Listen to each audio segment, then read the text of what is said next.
idealizzati, più bastardi che imbranati, troppe lacrime versate sulle spalle di un amico, nei silenzi di un asfalto che un ragazzo si è inghiottito.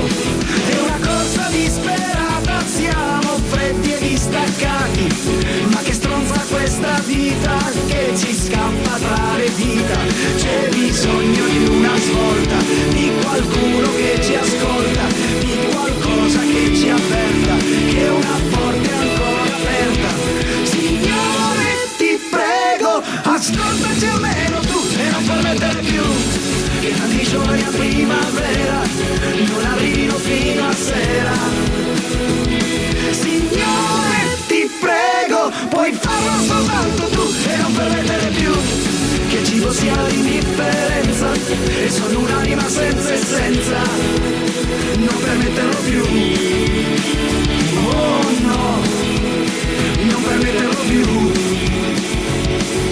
Su ragazzi, adesso che si fa? Questo è il dramma di una certa età.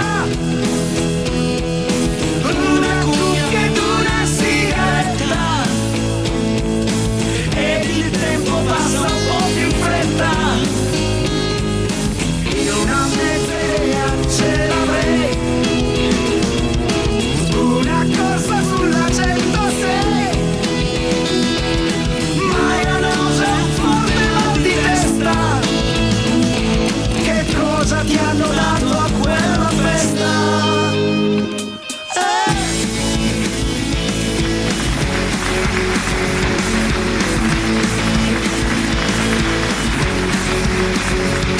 C'è qualcuno che ci marcia in questa strana situazione, c'è bisogno di una sosta e di un'attenta riflessione.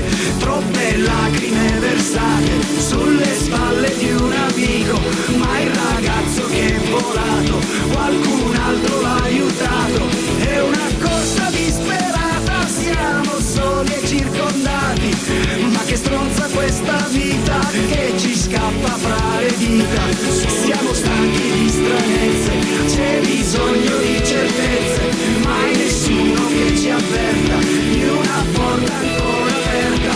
Signore, ti prego, aiutaci almeno tu e non permettere più che tanti giovani a primavera non arrivino fino a sera.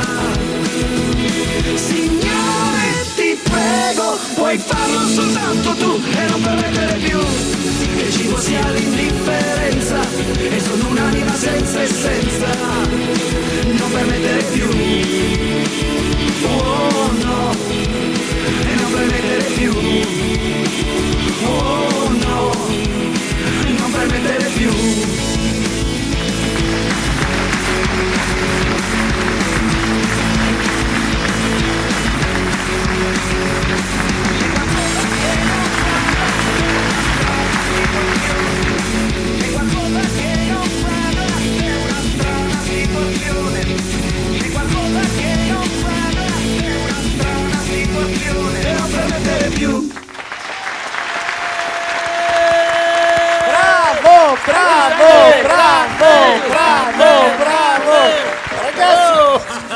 Chiamate l'ambulanza. Allora,